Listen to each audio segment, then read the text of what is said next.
Praised be Jesus and Mary. We heard from the prophet Hosea today that, about the way God deals with his people. He said, when Israel was a child, I loved him, and out of Egypt I called my son. And he goes on to say, it was I who taught Ephraim to walk, who took them in my arms. I drew them with human cords and with bands of love. I fondled them like one who raises an infant to his cheeks. When we see the tenderness and love that God pours out on his people,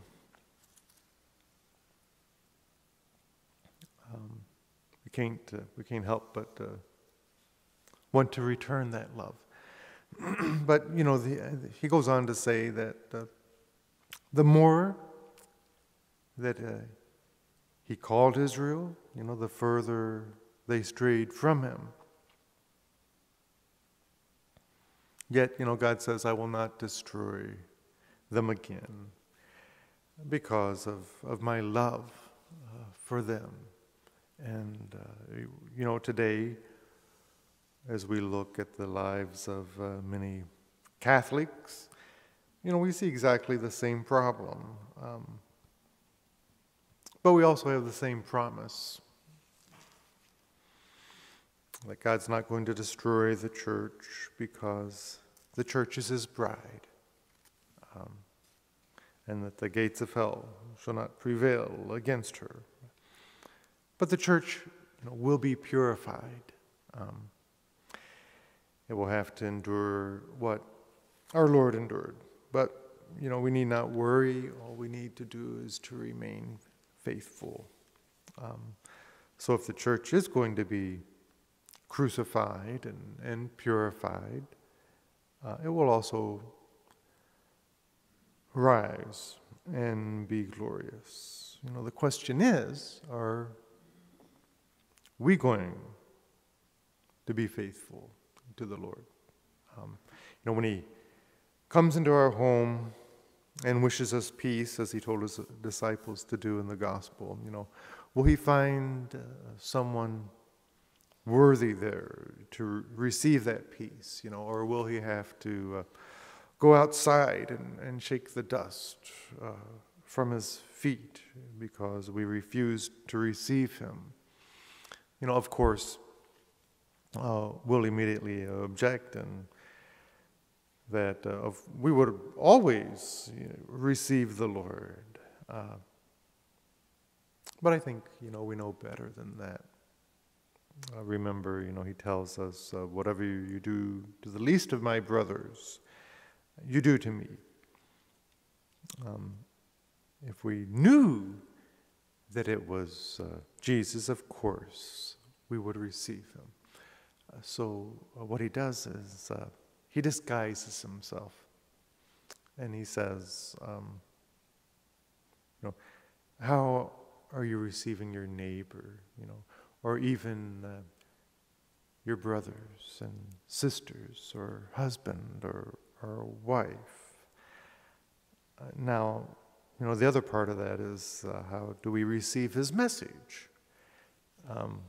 Do we fully accept all that he teaches, or do we try to find ways of, rationalizing why it's okay, to live in a way that's contrary to the gospel?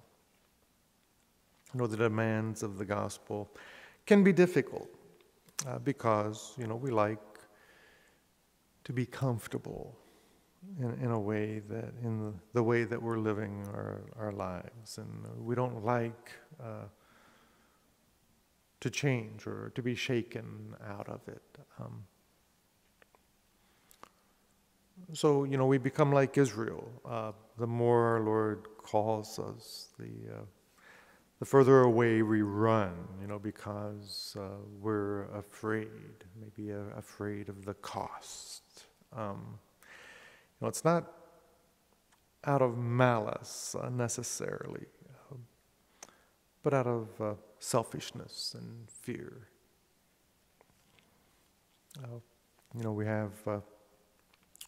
What we have to keep in mind is that this is the Lord.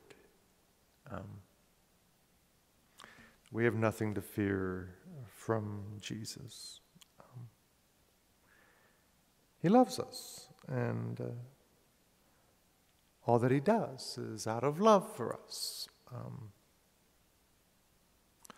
So we really need to look into our own hearts and ask about our own response, to our Lord's invitation. He's calling each one of us individually in the very depths of our hearts, to come to him and to unite ourselves to him. And are we going to run away? Are we going to, or are we going to trust him? Are we going to love him? Or are we going to change our lives, so that when he speaks those words of peace in our hearts, that he'll find a person worthy, to receive his blessing.